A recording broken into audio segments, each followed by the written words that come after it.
Salut petits scarabées, bienvenue sur la chaîne de Nail, la chaîne où on parle de biohacking et de plein d'autres choses. Donc dans cette vidéo, on va traiter des nootropiques, des sports de combat et je te donnerai quelques conseils à la fin de cette vidéo sur comment appréhender les compétitions et comment vaincre la peur de compétition. Alors pour ceux qui ne me connaissent pas, je m'appelle Nail, je me définis comme scanner, c'est-à-dire une personne qui s'intéresse un peu à tout et entre autres aux nootropiques. Avant tout, il faut absolument que tu saches que je ne suis pas médecin, que je partage dans cette chaîne seulement mon expérience. Ce qui est vrai aujourd'hui ne sera peut-être pas vrai demain et vérifie par toi-même toutes les informations que je te donne. Comme d'habitude, si tu veux m'encourager, n'hésite pas à t'abonner à ma chaîne et à cliquer sur la petite cloche pour être notifié à chaque fois que je sors une vidéo. Alors je m'intéresse aussi aux sports de combat. Pour ceux qui ne savent pas, j'ai pratiqué beaucoup de sports de combat.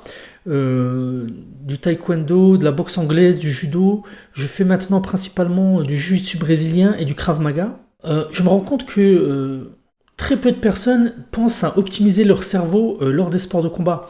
En fait, les gens essaient d'optimiser leur force, leur endurance, leur souplesse, leur explosivité et leur technique. Et le but, c'est de trouver un bon équilibre entre toutes ces qualités, parce que certaines de ces qualités, parce que trop pousser une des qualités peut faire baisser une autre. Par exemple, si tu es trop musclé, si tu développes trop de muscles, tu risques d'avoir des problèmes au niveau du cardio et peut-être aussi au niveau de ta souplesse. Donc tout ça, c'est vraiment trouver l'optimum.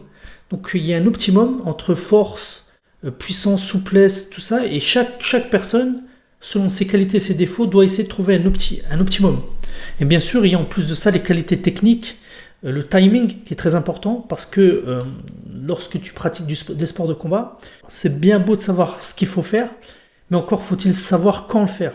Le timing est souvent très important dans les sports de combat. Donc un contre qui vient trop tard en boxe, par définition c'est trop tard.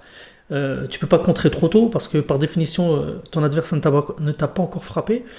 Et donc vraiment c'est très important. Tout ça s'améliore par l'exercice et la pratique délibérée. Mais malheureusement, le cerveau est le parent pauvre de tout ça, parce qu'il y a très peu de personnes qui essayent d'avoir un mental optimisé et un système nerveux au top, alors que c'est vachement important. Donc moi, où j'aimerais attirer ton attention, et encore je te répète, je ne suis pas médecin ni psychologue, je te dis ça, c'est vraiment ma façon de voir les choses. Pour moi, je vois deux choses. Il y a le cerveau en tant qu'organe, donc ton système nerveux en tant qu'organe, et il y a aussi ta psychologie. Et c'est deux choses qui sont liées, donc c'est pas deux choses totalement différentes. C'est-à-dire que si tu as des lésions au niveau du cerveau ou des déficits au niveau des neurotransmetteurs, tu vas être déprimé et ton mental, qui est une partie plus psychologique, va être atteint. Mais c'est deux choses différentes. Tu peux par ailleurs avoir un super cerveau, c'est-à-dire vraiment en bonne santé, mais pas avoir de mental. Et c'est vraiment deux choses très très distinctes. J'ai déjà vu des personnes très très fortes à l'entraînement et qui n'avaient pas le mental et qui s'émiettaient en compétition parce que le mental n'était pas là, alors que c'était des champions du monde de l'entraînement, mais étaient vraiment très très bons, mais ils s'effondraient en compétition, alors que d'autres personnes étaient, disons, moyennes à l'entraînement, mais se transcendaient durant les compétitions. Dans cette vidéo, on va pas parler du travail mental et ce que peuvent faire les nootropiques pour toi. Alors, ce que peuvent faire les nootropiques, surtout, c'est améliorer la chimie du cerveau, faire en sorte que tu ne sois pas en rupture de neurotransmetteurs et que ton cerveau fonctionne bien. Et un cerveau qui fonctionne bien, c'est un cerveau qui, permet de bien retenir les choses durant l'entraînement. Donc j'en ai déjà parlé dans d'autres vidéos, mais il y a plein de choses à faire pour que tes entraînements soient productifs. En fait, tu peux t'entraîner comme un idiot si tu manges pas correctement et si tu n'as pas les bons neurotransmetteurs et si tu ne dors pas suffisamment, ton corps ne va pas retenir assez rapidement les bons gestes. Et donc quelqu'un qui s'entraînerait moins mais qui ferait les choses correctement tirerait un meilleur parti de ses entraînements que quelqu'un qui s'entraînerait beaucoup, qui n'optimiserait pas par exemple son sommeil et sa nourriture. Donc l'idéal c'est vraiment de s'entraîner suffisamment, d'avoir un bon sommeil et d'avoir une bonne nourriture. Mais juste pour t'expliquer que l'entraînement ne fait pas tout. Il faut aussi pouvoir retenir et acquérir les compétences de ton entraînement. Il faut avoir un retour sur investissement de tes entraînements. Et pour ça, c'est très important d'avoir une bonne alimentation et surtout s'entraîner aux bonnes heures et dormir suffisamment. Mais bon, c'est une autre vidéo qu'on pourrait faire sur la mémoire procédurale. Donc, les nootropiques vont booster la chimie de ton cerveau, faire en sorte que tu ne sois en carence d'aucun neurotransmetteur, ce qui sera bon pour ton moral, ton mental, ta baisse de stress, va augmenter ton influx nerveux. Donc, en fait, tu peux augmenter tes réflexes en ayant une bonne chimie. Tu vas protéger ta gaine de myéline, tu vas améliorer, en tout cas pas détériorer ton influx nerveux, parce qu'on sait que la gaine de myéline qui protège les neurones est très important pour la transmission des signaux électriques. Et ça, j'en parle assez largement dans ma formation Limitless. Donc si tu es intéressé, tu as un lien en bas dans la description pour jeter un coup d'œil sur ma formation. Mais par ailleurs, les nootropiques peuvent t'aider à booster ton énergie mentale et ton énergie en général, en boostant le fonctionnement de tes mitochondries et en optimisant les apports en énergie. Donc typiquement, deux choses que je peux utiliser, c'est l'alcar et la créatine. Et ces deux choses-là me permettent d'avoir une énergie physique et mentale optimisée, ainsi qu'une diminution de mon temps de réaction et une optimisation de mon influx nerveux. Certains nootropiques peuvent te permettre également de fluidifier ton sang, et donc de manière assez indirecte de booster ton oxygénation et d'avoir un fonctionnement du cerveau amélioré. Certains nootropiques peuvent aussi booster ta concentration et ton état d'éveil durant les compétitions. Donc typiquement, moi parfois, lorsque je fais des compétitions, je prends, comme je dis dans ma formation, une classe de nootropiques qui m'éveille et qui augmente ma concentration. Il ne s'agit pas que je baille toute la journée, il s'agit que je sois vraiment bien éveillé. Et tu peux aussi utiliser les nootropiques pour faire baisser ton stress. Ça, c'est très important parce que durant les compétitions, on peut être plus ou moins stressé. Mais attention, il y a des suppléments qui font baisser ton stress, mais t'endorment. Et ça, on ne veut pas ce genre de nootropiques-là. On veut des nootropiques, ou en tout cas des compléments alimentaires, qui font baisser le stress, mais qui gardent ton état d'éveil et de vigilance à leur top. Ou en tout cas, qui n'influent pas sur ton état d'éveil. Et vraiment, vraiment, le stress, c'est quelque chose de très, très important. Je me souviens, j'avais fait une compétition, et j'avais été au championnat d'Europe de jiu-jitsu brésilien, donc j'étais assez motivé pour le faire. Et la veille de la compétition, je me souviens, j'étais dans ma chambre d'hôtel à Lisbonne, et j'ai eu une peur panique, un stress incontrôlable avec le cœur qui palpite, en me demandant qu'est-ce que je foutais là. Et ça peut être effrayant parce qu'on ne se connaît jamais vraiment. Et c'est fou comme une compétition peut être révélatrice d'une peur ou d'un stress et qu'il faut pouvoir lutter. Et ça, c'est tout un travail mental à faire. Et ça, c'est le travail de coaching qui aide à faire ça. Donc, tu vois, il y a un travail où tu vas travailler sur, entre guillemets, les organes, tu vois, sur les neurotransmetteurs, sur ton cerveau. Mais il y a un travail psychologique à faire, donc les deux vont de pair. Et ça, c'est très important. Et le truc le plus important, c'est... Bon, j'ai lu plusieurs bouquins sur le mental des gagnants, des compétiteurs. Il y a aussi un coach célèbre en jiu-jitsu brésilien qui s'appelle John Danaher, je ne sais pas si je prononce bien, qui donne une super analogie et que j'aimerais te donner. Lorsqu'il était petit, il y a un cascadeur qui est venu dans sa ville et qui a mis une planche entre deux petits buildings. Donc eux, ils étaient petits, ils étaient assez impressionnés. Et ce cascadeur a marché entre les deux buildings. Et tous ces enfants, l'enfant qu'il était, a été super impressionné par ça. Et ce qu'il a fait, ce cascadeur, il a pris deux petites pierres, il a mis la planche au ras du sol et il a fait marcher chaque enfant d'une pierre à l'autre. Et tous les enfants ont réussi.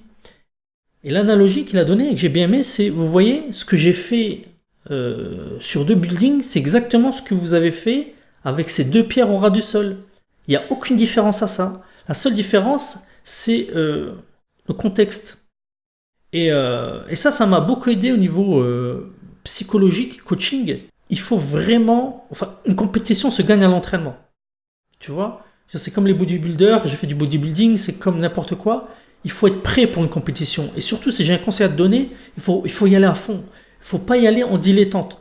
Parce que ça, c'est un problème que j'avais il y a très longtemps. J'allais en compétition, mais sans vraiment me préparer. Et comme ça, si je réussissais, j'ai réussi alors que je ne me suis pas vraiment préparé. Et si j'échouais, je me disais, j'ai échoué, mais bon, j'étais pas vraiment préparé. Et ça, c'est vraiment pas une bonne façon d'aborder une compétition. Et c'est pas une bonne façon de progresser. En fait, il faut s'entraîner à fond pour cette compétition. Une fois qu'on est prêt, peu importe ce qui se passe, c'est pas grave. Une compétition, c'est juste un entraînement avec des gens qu'on connaît pas. Voilà, donc ça, c'est vraiment, au niveau mental, coaching, c'est le conseil qui m'aide le plus. Il faut dédramatiser. C'est vraiment le conseil le plus important que j'aurai à te donner si tu es sujet à la panique, au stress de compétition. C'est dédramatiser la compétition. Ce qu'il faut que tu fasses, c'est que tu fasses ton boulot en amont, que tu bosses ton cardio, ta force, ta technique. Une fois que tu as fait tout ce qu'il fallait, vas-y. Et le meilleur remède au stress de la compétition, c'est de faire plus de compétition. Il n'y a que ça qui va te guérir de ce stress-là. Et en plus, c'est un bon stress parce qu'une fois que la compétition est finie, tu te sens vachement bien. Tu vois? Donc ce stress, cette peur, doit te pousser à aller vers là. C'est la direction qu'il faut suivre. J'ai lu un super bouquin sur comment vaincre sa peur. C'est un navicier américain qui l'a fait. Si j'y pense, je te mettrai le lien en bas dans la vidéo. Mais c'est vrai que si tu sens que tu as une peur ou un stress de faire quelque chose, c'est que tu es dans la bonne direction et qu'il faut le faire. Donc, en résumé, donc j'ai un peu parlé beaucoup, c'est un peu décousu. En résumé, optimiser son cerveau, et je vais te donner quelques nootropiques que j'utilise. Alors, un des premiers nootropiques que j'utilise, la Rhodiola rosea, qui est un superbe nootropique adaptogène qui aide à lutter contre le stress et qui en plus permet d'augmenter son endurance. Le deuxième nootropique que je pourrais te conseiller, c'est l'Alcar. Le troisième nootropique que je pourrais te conseiller, c'est la créatine. Alors moi, la créatine, je la prends d'une certaine manière. Je suis en train de faire une formation, j'ai du mal à terminer sur les nootropiques naturels. Je te conseille de t'inscrire et tu verras, je t'expliquerai tout sur la créatine et comment moi je la prends. Enfin, l'alpha-GPC, donc tu sais, c'est la choline. C'est très bien pour l'influx nerveux et la jonction neuromusculaire. Donc c'est vraiment un nootropique que j'aime bien prendre, qui a plein de qualités et pour la mémoire, mais en plus pour la contraction musculaire.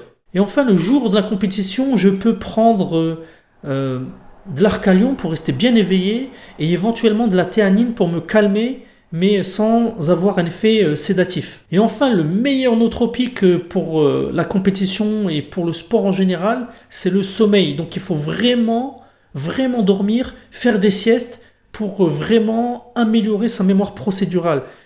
Ce que je te dis, c'est pas des blagues. Vraiment, en NBA, ils font des siestes de préférence de 2 à 3 heures ou de 3 à 4 heures. Ils font très attention au sommeil. Donc après, tu auras toujours 2 ou 3 personnes comme Kobe Bryant ou des choses comme ça qui vont se réveiller à 3 heures du matin pour s'entraîner, pour multiplier les sessions d'entraînement. Mais moi, je te déconseille de t'entraîner au détriment de ton sommeil. Essaye de faire plus de sessions d'entraînement, mais respecte ton sommeil. Donc la plupart des chronotypes sont ours, ils ont besoin de 8 heures de sommeil, ça veut dire qu'ils doivent se coucher à 11 heures et se réveiller au plus tôt à 7 heures. Donc il y a de grandes chances que tu rentres dans cette catégorie-là. Donc ne va pas te réveiller à 4 heures du matin pour t'entraîner si tu ne fais pas partie des chronotypes spécifiques qui peuvent se réveiller tôt le matin. Donc maintenant, si tu n'as pas envie de te casser la tête, je peux te conseiller un stack de nootropiques tout fait qui s'appelle MindLab Pro, qui en tout cas étudié et créé pour les sportifs, entre autres. Voilà pour les nootropiques. Maintenant, les nootropiques ne suffisent pas à la performance physique. Il faut d'autres substances, d'autres compléments alimentaires comme le magnésium, etc., etc. Mais ce n'est pas le but de cette vidéo. Et n'oubliez pas surtout de demander l'avis à votre médecin avant de prendre n'importe quelle substance. Voilà, merci beaucoup d'avoir suivi cette vidéo jusqu'au bout. Tu trouveras en bas de cette vidéo des liens vers ma formation. N'oublie pas de liker, de partager cette vidéo. N'oublie pas également de t'inscrire à ma chaîne YouTube si tu n'es pas déjà inscrit. Et n'oublie pas surtout de t'inscrire à ma liste d'amis en bas de cette vidéo. Tu recevras en retour un lien vers une liste de tous les compléments que j'utilise. J'aimerais avoir également ton avis sur l'importance du mental dans les compétitions. Donc si tu fais des compétitions ou si tu veux faire partager tes réflexions sur la compétition, le mental, le cerveau, n'hésite pas à laisser un commentaire en bas de cette vidéo. Ça sera avec plaisir que je lirai ça. Sur ce, je te dis à bientôt.